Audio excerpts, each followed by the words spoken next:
Welcome to FACT's webinar called Livestock Compass, a profit management tool for producers. This webinar is presented by John Hendrickson and Jim Munsch and is hosted by Food Animal Concerns Trust. I am Marisa McKenna, FACT's Humane Farming Program Director, and I will be moderating today's session. We are so glad that you could join us. So before we dive into the presentation, I have a few quick introductions for you. Food Animal Concerns Trust, or FACT, we are a national nonprofit organization that's headquartered in Illinois, and we promote the safe and humane production of meat, milk, and eggs. I direct FACT's Humane Farming Program, which provides a variety of opportunities for livestock and poultry farmers. And this webinar is part of our Humane Farming webinar series. So I invite you to check out our website to learn more about all of our farmer services, including some of our upcoming opportunities and webinars. So this time I'm very pleased to introduce our expert presenters. First, we have Jim Munsch, who owns and operates Deer Run Farm, a grass-based beef operation in Wisconsin. He's been raising beef for 35 years.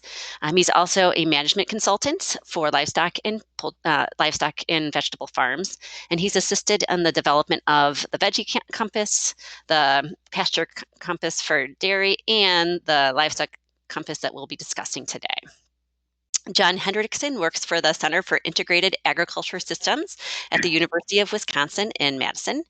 His primary activities include coordinating training programs for beginning farmers, developing tools and programs to enhance farm financial viability, and research and outreach on specialty crop production, marketing, and farm management. He's also owned and managed his own farm since 1999. So we're really lucky to have both Jim and John with us today to share their experiences and their expertise. And so I guess without further ado, I'm going to turn the floor over to our presenters so that they may begin their presentations. So John and Jim, please take it away. Okay.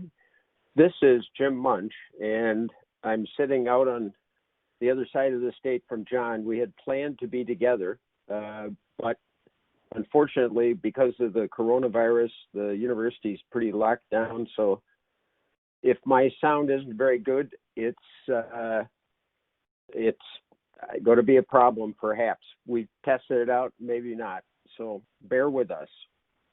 John and I have, amongst other things, been out on a lot of farms, me on livestock farms, and some vegetable farms, trying to help farmers make some money.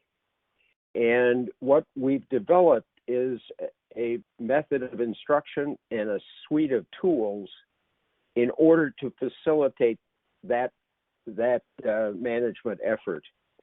We've found that these direct marketing, food producing farms are extremely complex from a management standpoint.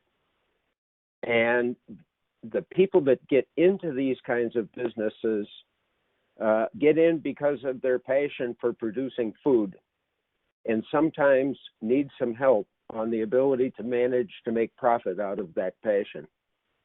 And so we've developed a couple of tools, and we've also developed a method of instruction.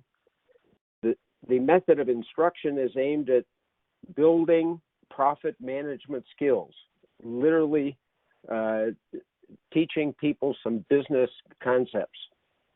The tools are to provide information so that they can do management effectively. A lot of the people that we talk to are 4 to 6 years into their endeavor and are struggling. And we have found that if they adopt these skills and know how to use the tools, that they can navigate these two issues. As J.P. Morgan said, the first step toward getting somewhere is to decide that you are not going to stay where you are. And often, the inability to make money is what motivates that decision. And there are two things that somebody has to wrap their mind around. One is, are you ready to make the tough decisions if the evidence points to them? And the second thing is, are you ready to put in the work to discover that evidence and then work on it.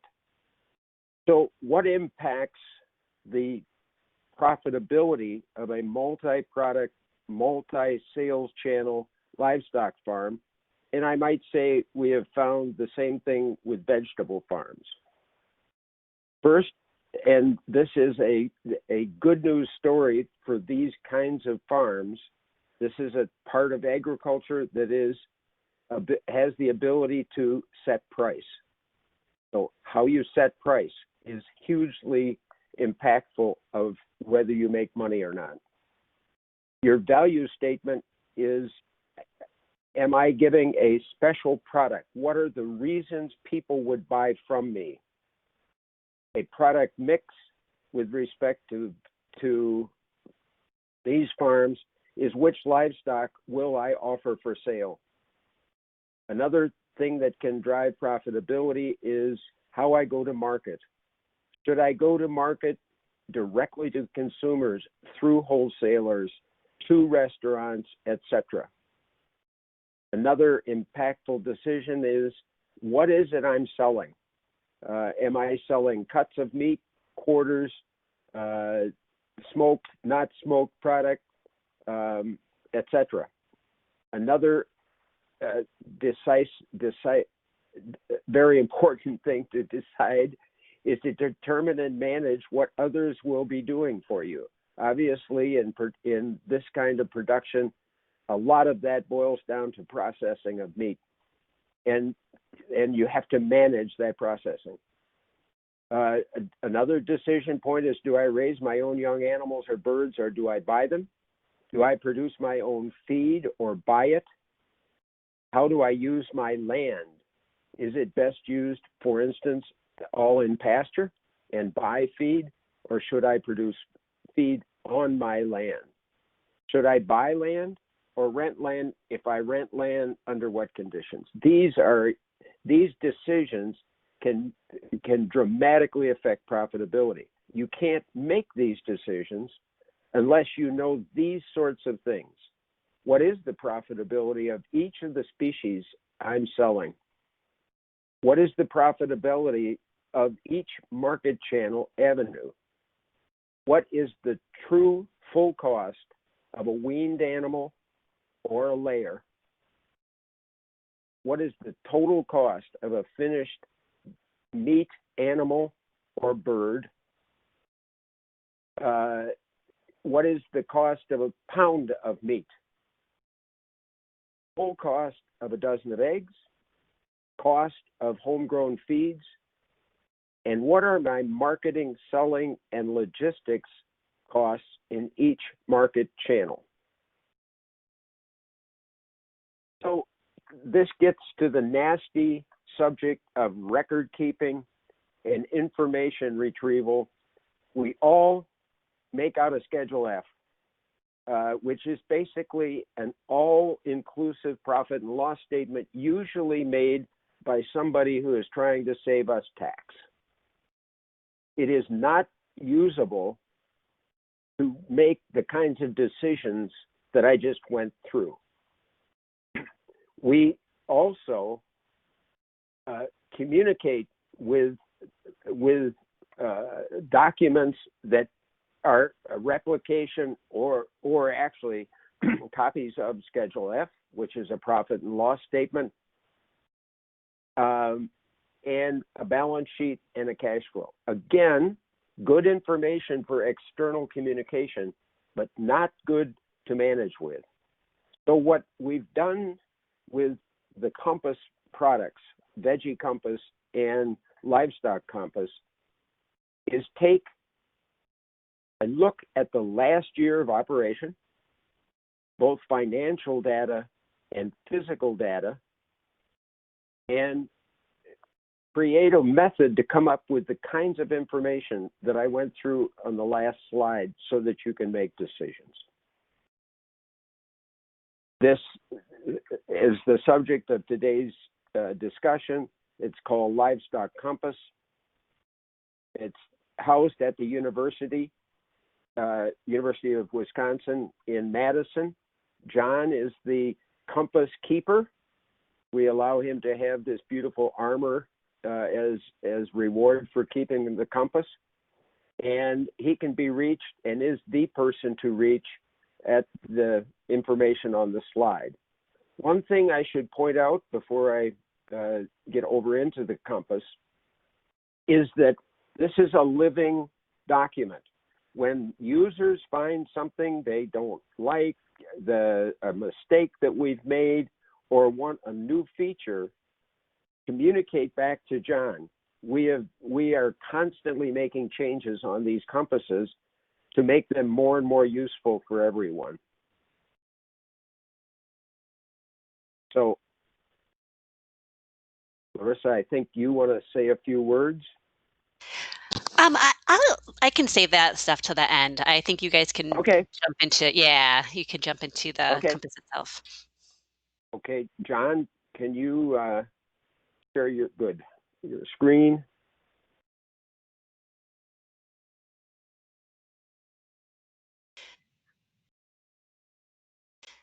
So folks know we are switching out from the slides, and then one of our presenters, John, is actually doing a screen share of the compass itself. So it will be, you'll see things moving. Hopefully, you can follow their cursors. Keep us posted if things aren't quite keeping up or whatnot. It's the first time we've actually tried this on a live webinar. So when this is a free of charge program that can be downloaded from the university, and John will at latter part of this will show you the link to get this. I have to tell you that in the last 2 weeks, John and I have been making, as I indicated before, people have suggested some changes. We're in the middle of those. Those will probably be posted in the next 4 or 5 days, something like that. But it'll look basically like what you see on your screen. There's a multi-tab, super duper workbook that has a user manual, which is what you're looking at right now. And this has been formatted so that you can print it off on a 8.5 by 11 piece of paper. Pieces, it's a number of pages. Each page, each tab is explained in the user manual.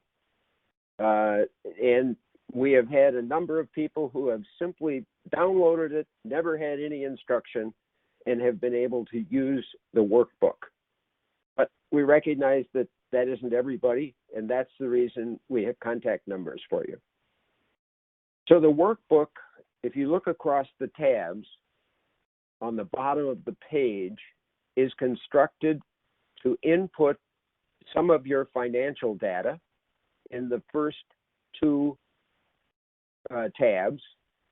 And then we talk about, in the next tab, the feed that you produce on your farm.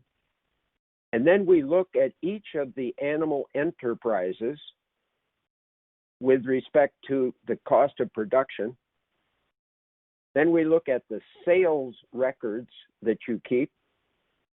And finally, we do an analysis of the whole enterprise.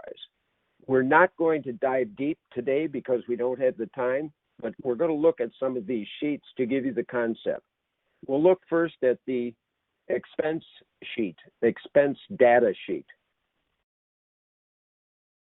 And when Mr. Internet, there he comes, you will recognize the left-hand pink column as something that looks doggone close to an enlarged Schedule F, or probably a lot like your QuickBooks chart of accounts if you use QuickBooks.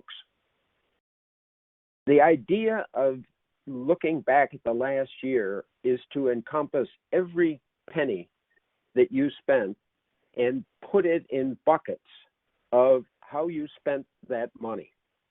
So across the top of this sheet are the buckets. There's a bucket for maintaining your pasture.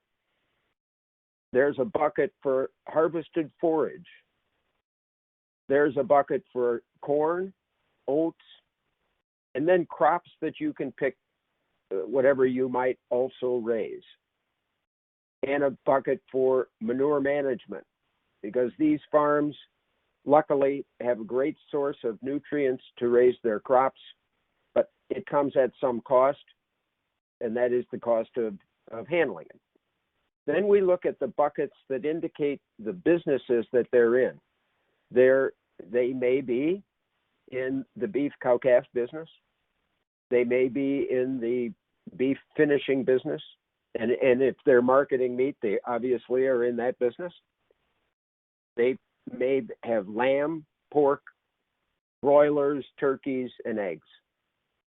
If, for instance, instead of raising lambs, they are raising goats, that is an easy switch to make. The sheets that capture cost are structured exactly in the same way.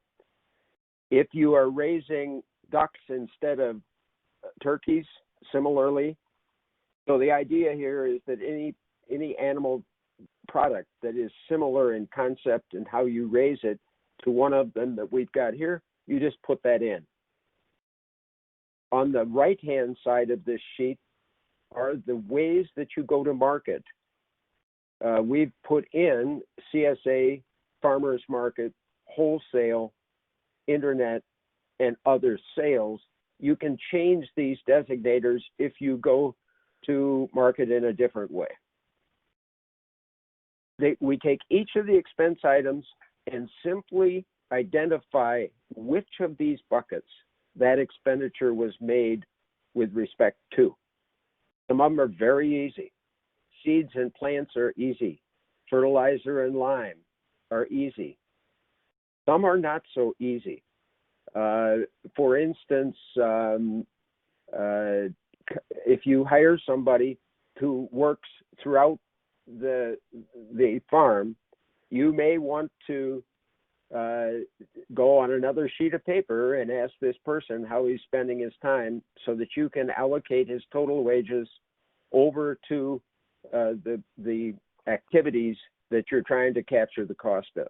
Similarly, repair and maintenance of equipment. That's a function of where you use the equipment. We do not have worksheets to help you through this, but it's fairly simple.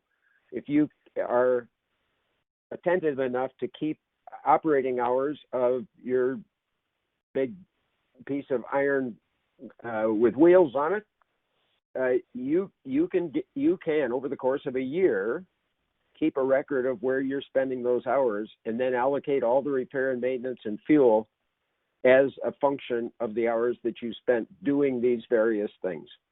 So that's basically this sheet. Now there's three pieces of this sheet that are a little different. One is purchased feed. And with respect to purchased feed, we say this is an item that will be handled a little differently. There's a button that says go to feed table. And if you do that, you slip over to the next tab. And let's go over there. Up on top is a record of all the feed purchases that you made as to how much you purchased, both with respect to a unit of measure and with respect to dollars and cents. With respect to then all of those numbers are added up, and that gets over to the expense sheet, but it is also used in later calculations of the cost of feeding various animals. The other worksheet on this table is the cost of things down there that you may buy for resale. And that takes you again to this worksheet. And in this case, I put in honey, which is frequent with a lot of our vegetable farmers, that they buy from somebody else. They buy it at a certain rate. They buy so much of it, and that goes into this table. That becomes then an expense. And then finally, from the sheet before, if we go back to that expense data sheet, you'll see that we are capturing some things that you may not write checks for. We call them, ironically, non-cash expenses. One is depreciation, and we're not talking about tax-worthy depreciation. We're talking about actual economic depreciation, and we have a table for that. But before we leave, well, yeah, let's go to that table. So you list the major pieces of equipment that you have on your farm, the purchase price, how long you think you're going to keep it, and how much it would be worth at the end of the use. And this is then a true economic depreciation expense. It isn't just something you write a check for, but it is something that if you don't account for, you will underprice your products. So go back to the front page, John, the expense data page.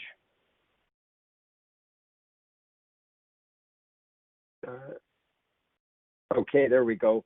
Finally, under the non-cash expense, we ask the operator to put in where they spend their time and how much time, and to assume some labor payback rate that they reasonably expect from this operation. It isn't that they will receive that rate, but if you don't cook this into the cost of your products, you're underpricing. And later, it can direct you if you have a very high labor-intensive activity.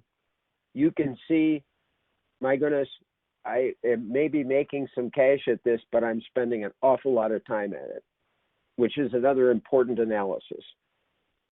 So with this input, we then go to feed production. And of course, the object here is to figure out what it costs you to produce feed so that you can determine whether you should continue to produce it or buy it from somebody else. And the activities that you put in on the first page come over here. We list the acres, the yield that we get off of those acres. In the case of harvested forage, which may be at high moisture, we put in a moisture content. We put in waste, especially with respect to pasture. If you're managed grazing, you could, and if you're doing a good job, you can probably get by with 25% waste. But if you're not, it might be 50%. A quick note for those of you who are grazers, as we are, we're going to ask you to treat your pasture like an honest-to-goodness crop. And that is that we want you to actually estimate the yield that you're getting off of that pasture. And for those of you who are in the pasture business, that's a whole other subject, but I encourage you to learn how to estimate pasture yield. And if you don't know how to estimate it, back into it by how many animals you have per acre per year, which is, and knowing what an animal takes to live for a whole year or for a grazing season.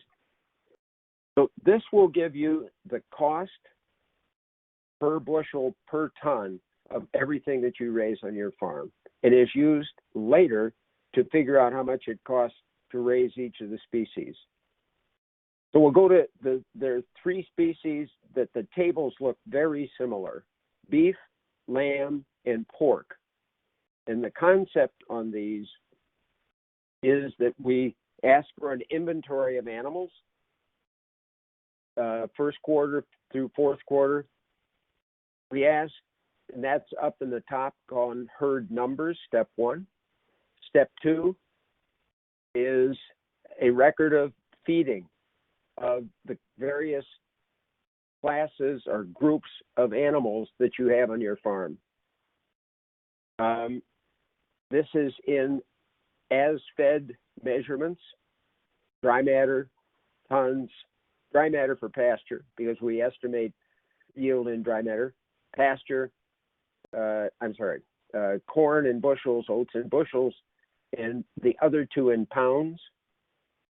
These values then reach back either to the cost of producing those items on the farm, which is the left-hand side of the middle actually of this table, units of measured feed, farm produced feed consumed, or purchase feed on the right-hand side of this table.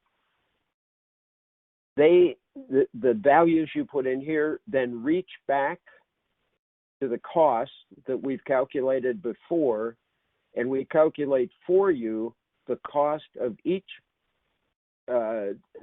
designated feed source in the groups that you're feeding. And that's the third table down. And then we calculate two things. One is the cost of keeping the cow-calf, in this case, operation, and adjusted for the fact that you may be growing your cow-calf operation and not have calves out of it. And that's the adjusted cost. And then we did, this is very conventional ag econ type stuff, ag or animal science type stuff. You take the total cost of keeping the cow-calf herd alive, you subtract from it any income that you are earning, sale of breeding stock, sale of culls, sale of any non-meat products that you might sell. And that is the net cost of that herd. You divide that cost by the number of weaned calves, and that's the cost of a calf on your farm. With that number, you can determine if that number is too high for too many years, for a couple of years with no reason.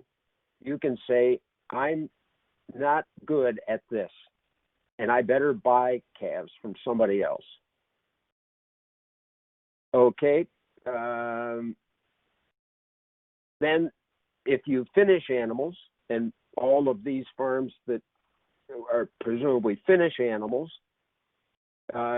we take the cost from above and from the first page, and figure out the cost of the animals that we actually sold, and we divide the total cost by the number of animals sold to come up with the production cost of one animal. And then in step 3C, we allow you to take that one animal and figure out if you're selling animals on a carcass basis, you will figure out the cost per pound on a hot carcass weight basis. In this case, it's it's pretty small on my screen, $1.70-something. And all you've put into here is the weight, the average weight of a finished animal, the average dressing percentage, and to get to meat, actual meat, the percentage of sellable meat versus hot carcass weight, which allows you to come up with a total cost of sellable meat. You put in how many animals are being sold. It divides into the processing cost you recorded on the first page. You come up with a cost for processing, and finally a cost for each pound of meat that you can sell.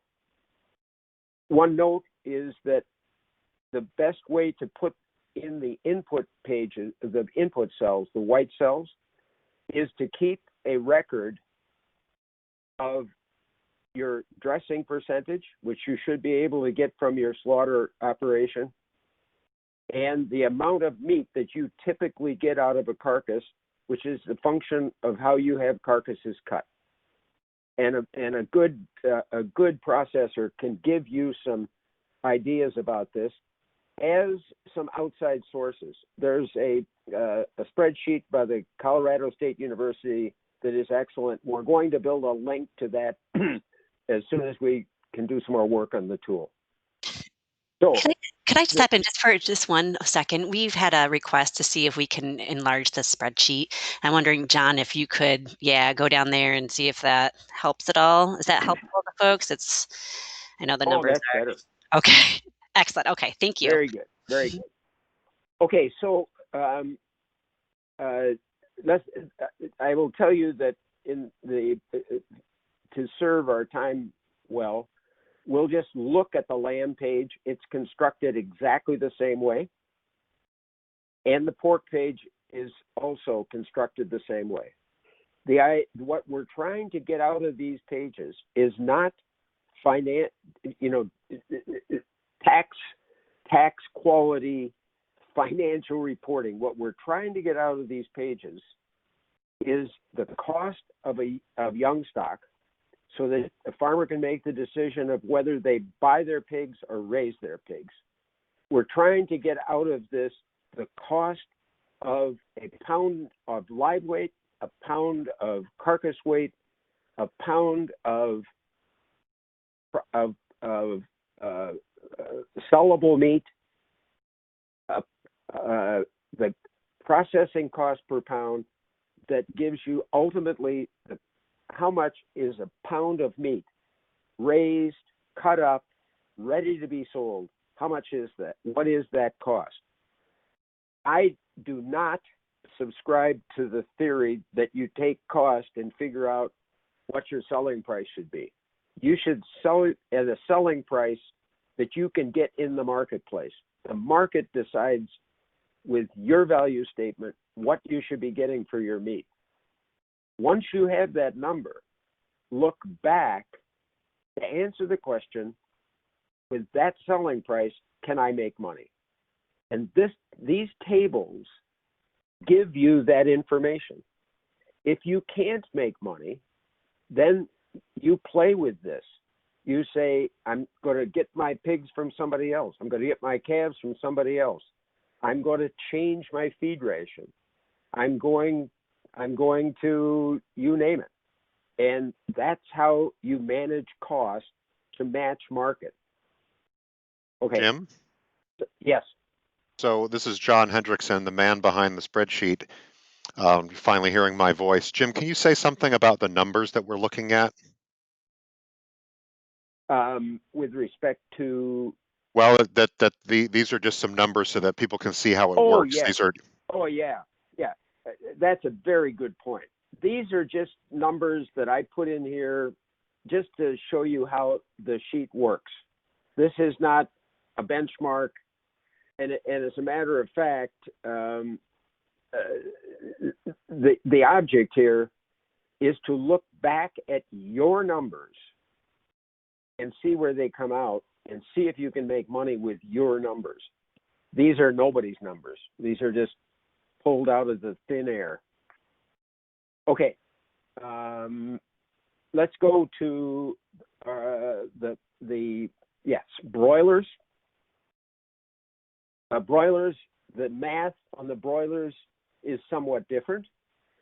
Most of the farms, the mixed species farms I've been out on, are using the Soliton method of producing chickens. Usually that means more than one flock during the course of the year. And usually they're starting from chicks and going all the way through to finishing. Usually they're not doing their own processing, but if you do your own processing, you have to ascribe a cost to it. Anyway, we start out with the number of chicks. What are we feeding those chicks?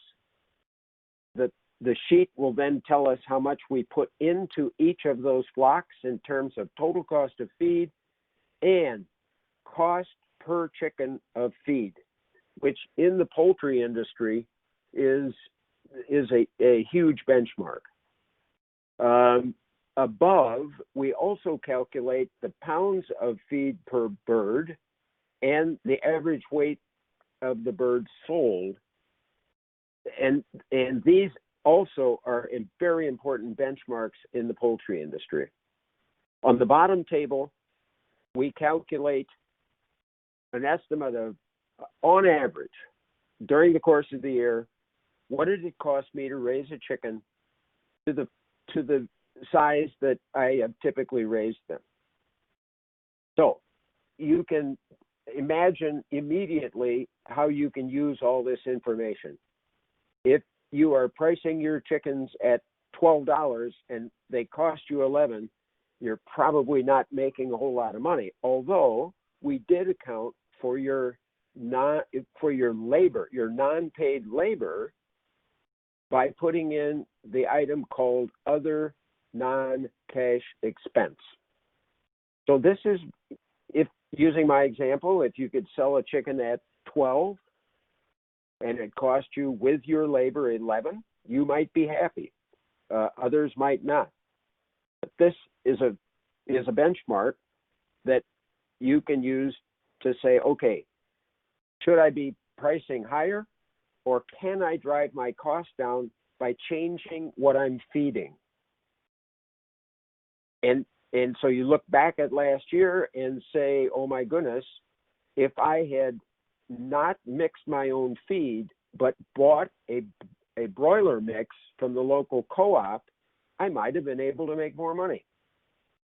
I've made it so that isn't the case with these examples, but these are just, as I said, numbers from the air. Okay, turkeys is constructed exactly the same way.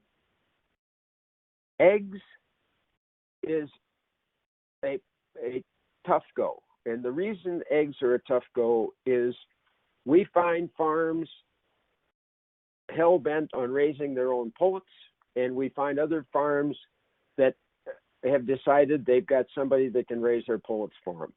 So we are struggling a little bit with exactly how to do that. John is pointing to 2 buttons that we're thinking about constructing in the tool so that you up front say, I'm going to purchase my pullets.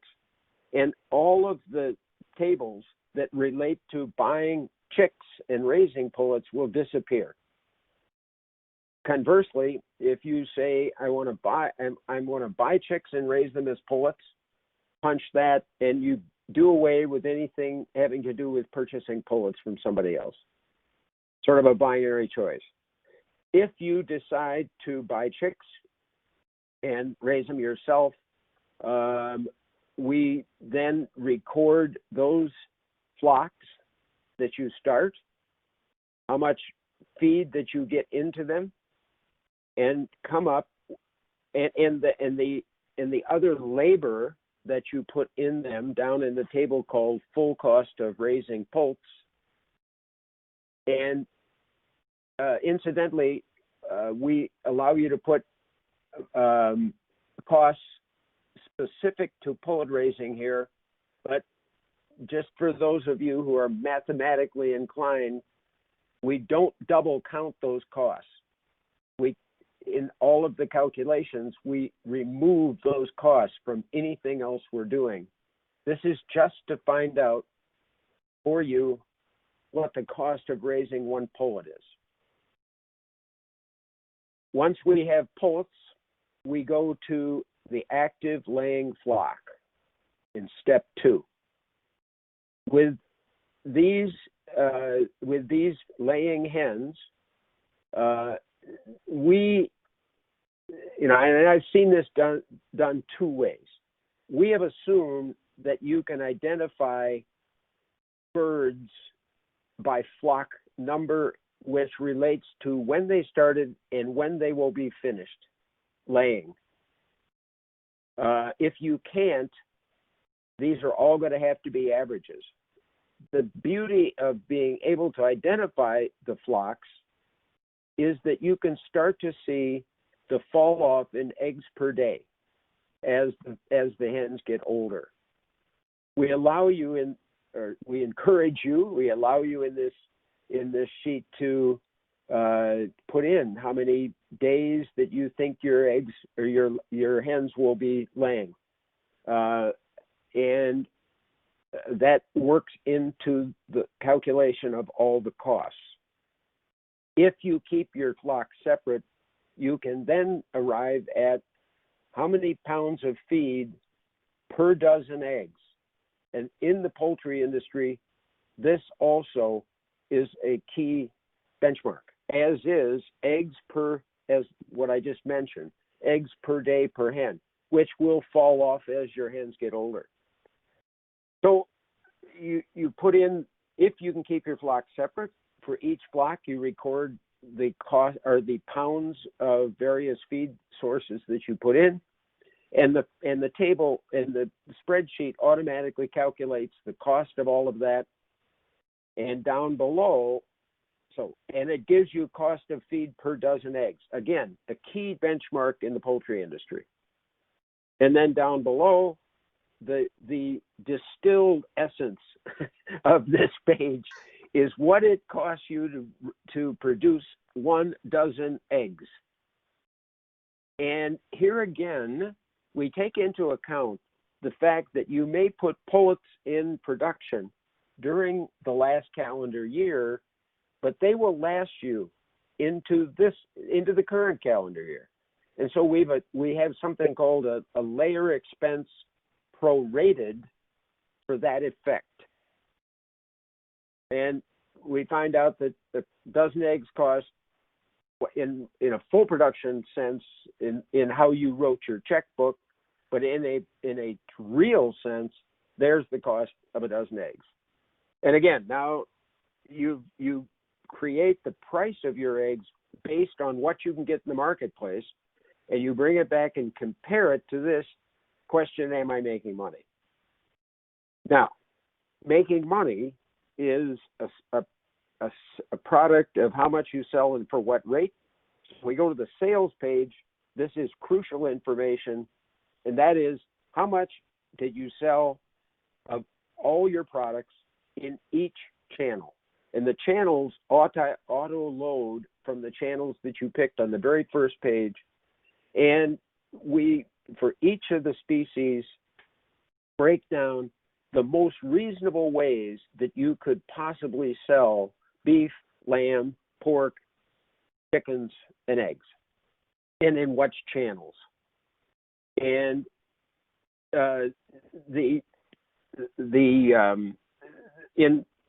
especially in the beef section, we are suggesting that you might sell them either as finished animals, or you could sell cull cows. How do you sell cull cows? You could sell cull cows as just on the market, or you could grind them up and sell them as hamburger. That's what's indicated right there, sold as meat and sold on the carcass basis, sold as live weight. You might sell breeding stock, feeders, etc. Same with lambs. You may be so very, very good at producing lambs at a very low price, good quality, that you want to sell a bunch of them to somebody else and make some money. So this sheet allows you to do that. Up here in Wisconsin, pastured pork is just the hottest doggone thing in the world. And so we've got a lot of people making money on pastured pork. Similarly, some of those people are really good at raising pigs, and they are making a lot of money selling to people who aren't very good at raising pigs. So that all goes on this sheet. And then finally, Jim? We wrap up. Yeah. So I just wanted to point out that we do allow people to have non-meat product sales for a few of these species. So if you are selling leather from cattle or wool from lamb, I think those are the things that we allow in terms of non-meat product sales. I guess we do also have that in the pork section. You're selling, Right. I don't know, what do you sell from a pig that's not meat? I don't know. I can't. I don't know. Lard, maybe. Anyway, John, on this page, I forgot to point out that we do also allow. Go back to that sales page. I'm sorry. We do address the issue down below of selling things we don't make on the farm. And there is also under eggs an input cell. It just go down there. An input cell on column O which is birds sold as spent hens. Many of the farms that are small farms sell spent hens either as stew meat or as birds for making stock. And anything you can get for those, it's just an added benefit of being in the egg business. Okay, final page. This is the big wrap up. And, we've just slammed some numbers in there, so don't look at the profitability and say, whoa, that's a horrible business. You can determine whether you have a horrible business or not if you fill these sheets out. So we go across the various businesses that you're in, and we record and we show you first an analysis by enterprise, by the product you're selling. And we show you where you're selling that product by channel and how much you're making on the whole beef enterprise. Similarly for the rest of the species. Now you can make a decision, and I have seen this on farms right here in my own neighborhood. They do this sheet and they are stunned by the fact that they're not making money on X. And so they have the decision, do I continue to raise, let's pick it, broilers, or do I partner with somebody who knows how to raise broilers because I have to offer that as part of my CSA offering? This is a key page with respect to looking at profitability. If you are not making money in a channel, the first thing you do is go back and look at the data sheet for that channel. Is there some way I can change my cost structure? You look at your sales page. Is there some way I can get more per pound of what I'm selling? If both of those are no, then you have to make the decision, I drop this product. If I have to have it for my CSA box, how do I provide it? I've worked with a small farm here in Wisconsin that got out of the sheep business because they were really bad at it.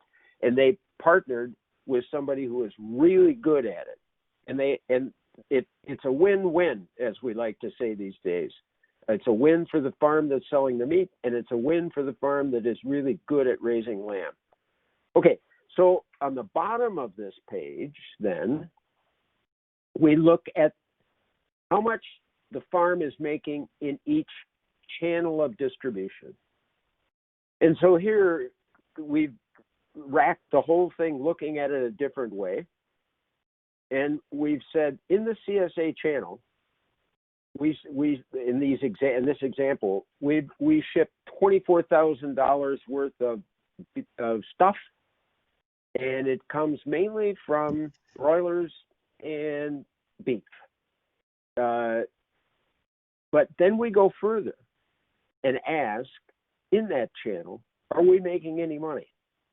And so we have a way of identifying the cost of production of all of the individual products that are sold in that channel.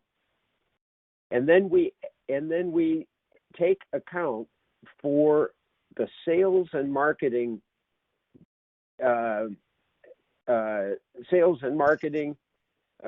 depreciation expense, the sales and marketing owner labor expense, and the general and administrative expense that is prorated to that channel. And then we find out if there's a channel that we're making just gobs of money in or losing money. And again, we can then go back and decide, my goodness, I'm not making any money at internet. Why am I doing that? Go back and look at my cost structure. Maybe I'm pricing too low on the internet. Maybe it's costing me too much money in sales cost on the internet. and unfortunately these showed up as 0. I must not have put some numbers in back in the sales and marketing and depreciation expense. My bad, because that is usually the thing that gets you on the internet. Anyway, this allows you then to look at the channels and decide where you need to put your money, where you need to put your efforts, and where you should maybe not be in that particular business. So for those who are just really into numbers, this, or not into numbers, this may seem very daunting. But if you go step by step and use the knowledge that you have as a farmer, because you know, for instance, and I can tell you, because I've done it for 35 years, I can tell you exactly how many tons of hay I feed each class of customer, or each class of cattle on my farm. And I'm sure you can do the same thing. If you can do that, if you can work your way through all the checks that you write and get them into the right buckets, the information that you're going to get here is going to allow you to become much more profitable. So that's the tool. Thank you, Jim, and John as well. This is Larissa again. Do you both have maybe 5 minutes to take some questions? I know we're kind of getting to the hour. Does that work for your schedules? I want to be respectful. Absolutely. Absolutely. Okay, awesome. I will say there's been a couple people that want this tool. And so, John, it's hosted by UW, and it's for download, correct? Or is it something that you need to use online? No, it is a downloadable Excel spreadsheet. It does have to be Excel. We often get the question of whether we can make this tool functional in Google Sheets, but the reality is that Google Sheets just does not allow the same spreadsheet power of Excel, and so you do have to have Microsoft Excel. Okay, good. And I will include a link in my follow-up email to where everyone can get it, along with the the slides and the recording. So we have a question that came in earlier about beekeepers, and if you've worked with beekeepers to use this tool or adapt it for them. Is that something you've done in the past? We have not done that in the past, but it is something that we have. That's just not the first inquiry about that. And so we are trying to decide if we are going to add a page into this Livestock Compass tool, or if that will be its own separate tool. Yeah, excellent. We've also had requests for maple syruping and cut flowers and value-added processing and lots of different things.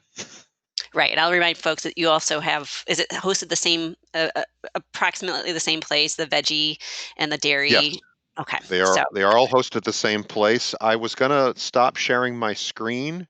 Sure. So that we could show that website address again, but I also wondered if there were going to be questions that would necessitate us looking at the spreadsheet. So I chose not to stop sharing my screen while we were answering questions. Sure. Well, we'll go. Yeah, maybe we'll see if there's anything that we need the spreadsheet up for, and then we can. I'll definitely swap back over. Question about if put this to you, John. If people are able to add rows. I don't know if that would be more related to some of the expenses that aren't laid out, or what can be changed or adapted within the spreadsheet. So my assumption is that that question is about this page where they might want a different category of cash expense. We've tried to think of most everything here, and we do have a place for other. These are editable, so if people don't like, or if they don't have any storage or warehousing and they want to change that to something else, those are editable. The spreadsheet doesn't, well, it cares what some of these rows are, the ones that are locked in, like the feed, purchased feed, and things like that. A lot of these things, the spreadsheet doesn't really care what it's called, and so those are editable. It is not really possible for rows or columns to be added in a spreadsheet like this because of all the formulas and embedded links in the spreadsheet. So for example, if somebody wanted to add, if somebody was doing beef and lamb and pork and chickens and turkeys and eggs and wanted to add in ducks because they are doing all those things and more, adding in a column wouldn't work unless they were an extremely expert Excel user and could copy and paste and create all of the formulas that are embedded, but it's basically impossible to do that. So if you wanted to, change any of the labels on within the columns, you could do, like you said, the category. You could do that easily, but not the adding columns themselves. So as Jim explained, these market channels are editable, and then those changes are reflected on subsequent pages. So if you do something that's not listed here or want to call one of these things something different, that is fine. Jim also mentioned about changing some of the livestock species, and we have some guidance on doing that here in a help text. So if raising goats is relatively similar to raising lamb, so you could write over lamb and put goat, or you could write over turkey and put another type of bird, but you can't really change, like, in the example of somebody that wanted to raise bees, you obviously couldn't change turkeys to bees because raising bees and making honey is completely different than Right. raising turkeys. Another example is that if you were raising bison, you could change beef to bison. Gotcha. I'll also pipe in that someone else wanted you to add rabbits to eventual Yes. renditions. Yes, we've We have a gotten list that. of. Yeah, we've gotten that request as well. And Jim and I need to find some rabbit producers who can help us figure out the structure for that page. So if that producer or if the person that made that comment wants to reach out to us, that would be, we'd love to hear from them as to how the rabbit page needs to be organized. Okay, one more question for you, John, is that someone noticed that the version of this that they downloaded this morning is different than the one that we're using right now. Correct. And okay, and so this new version will be available at some point soon.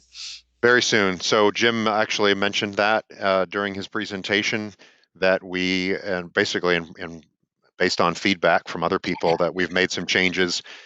And it's another reason why we are probably going to move to requiring people who download this to give us an email address, because we don't know of any other way to notify people of changes and improvements.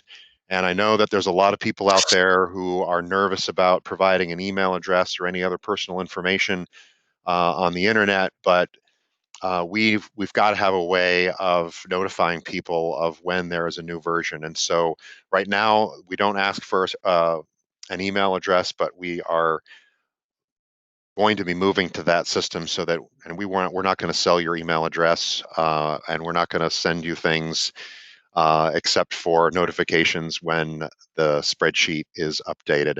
I don't have time or any interest in sending lots of emails to people, so you don't have anything to worry about in that regard. Awesome. Okay, let me one more question at this point. I'll give this one over to Jim. Someone's asking, what's the best method you've seen to use this for quote unquote what if analysis? That's a very good question. We've handled, actually, John and I both have worked with producers of vegetables and done exactly that. So what you have here is a record of what you did last year. So if you find, for instance, a vegetable where you're losing money, or an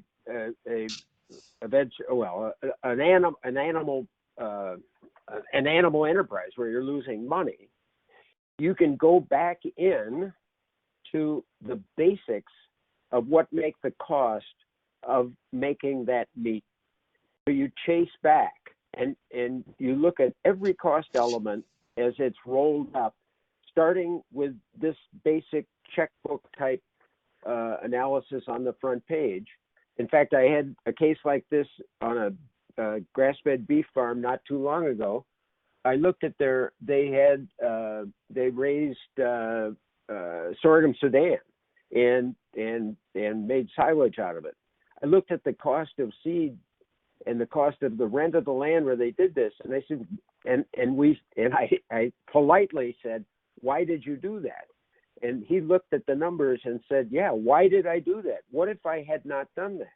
And so we reduced that crop to nothing.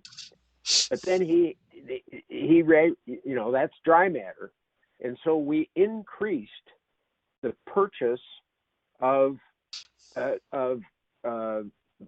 baleage. And we knew the price. He knew the price of baleage he could have got instead of raising his own sorghum Sudan. So we went back in the tool, took out the sorghum Sudan, put in more purchases at a price that he said he thought he could have bought that at, and come up with the astonishing thing that they should never have done the sorghum Sudan. So that's a small example, but absolutely, as long as from an animal science standpoint, you don't do something stupid like getting rid of all the sorghum Sudan and not increasing the other harvested forage that you're going to have to use to make up for it. As long as you don't do that. A good example on eggs, is what if I had bought my pullets instead of raising them? And you just go back in this tool and jigger the tool to what you think you could have bought them for, take out the fact that you raised them just by putting zeros in, and the tool will tell you what it would have cost to raise a dozen eggs if you had bought your pullets and not. And similarly with pigs. I mean, and this is a big one up here. There are people up here who really know how to raise pigs, and there's others who don't. But they want to be in the pork business. And so, does that answer the question? Yeah, I think so, or at least give some ideas for how it can be used.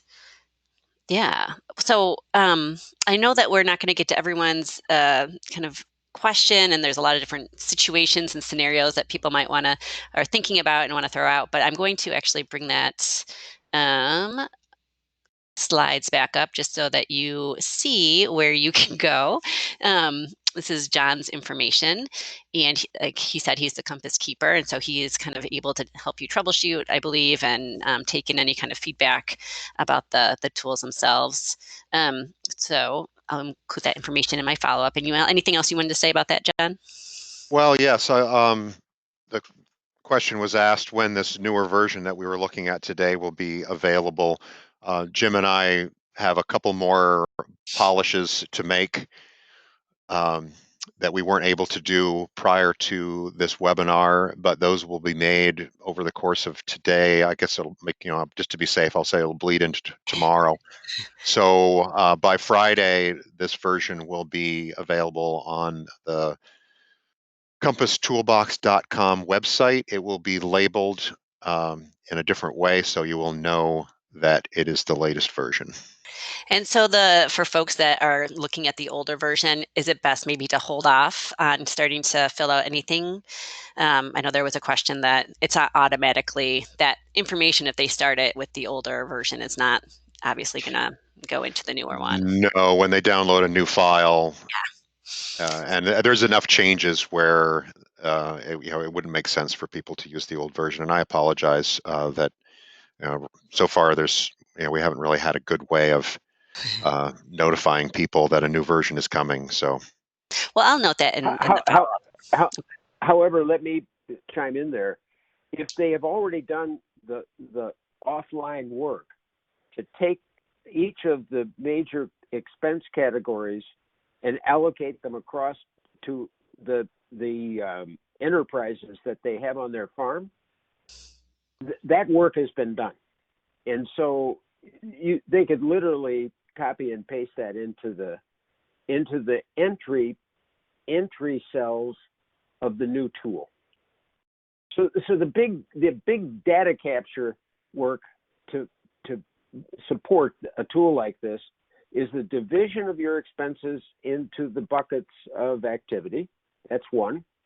The record of what you fed, that's two. And then sales records. Once you've done that work, filling out the new sheet is not a big deal. That's good advice. Thank you for that, Jim. Okay, well, I do have just a few housekeeping items before we sign off and say goodbye. A reminder that we do have a short survey, very, very brief, that's going to pop up on your screen as soon as I close out, and I'll also send a link to it along. Please tell us about your experience. Tell us what you need going forward. And I will be sending out an email later today with slides and the recording and a link to the main Compass page with a note that, check back in there pretty soon for the new version. A quick plug for some of FACT's other services. We do have a webinar coming up next week that will feature presenter Steve Gabriel from the Cornell Extension and also from Wellspring Forest Farm. Steve will be with us to discuss the medicinal and feed values that trees can offer to ruminant livestock, and then also methods for managing these trees on your own farm and landscape. So I'll include a link to the registration link in my email. And also want to quickly mention that FACT is kind of reaching out and soliciting feedback from farmers about the challenges that you all are facing due to the craziness and the pandemic and how things are changing and evolving really, really quickly.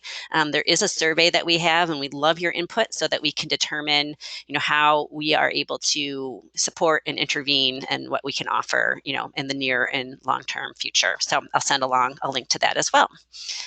Jim and John, any parting thoughts you'd like to share before I close out this webinar? Sure. A person just texted privately to me that compasstoolbox.com takes you to veggiecompass.com. The reason for that is that compasstoolbox.com is still technically under construction, and so it forwards to veggiecompass.com, but all of the Compass tools are there. VeggieCompass website has been around for a really long time, and so we've changed that to look like compasstoolbox.com, but the actual URL is not yet live. Gotcha. Okay. That makes sense. So either way, you'll get all the information, even if it's labeled slightly different. Correct. Okay. Well, I'd just like to give a sincere thank you to you, both John and Jim, for being with us and spending your afternoon or your lunch hour with us. It's been a real honor and a pleasure, and I'm really happy to be able to share this information with folks in our network. I'd like to thank everyone out there in the audience as well for being with us. Kind of that support in your names and I would say faces, but it's really, really, really heartening for your attention and for your interest. So I do hope that we'll see you again on another webinar, and please keep in touch with us. Let us know how you're doing. Have a great afternoon, and goodbye to everyone for now. Bye-bye. Bye.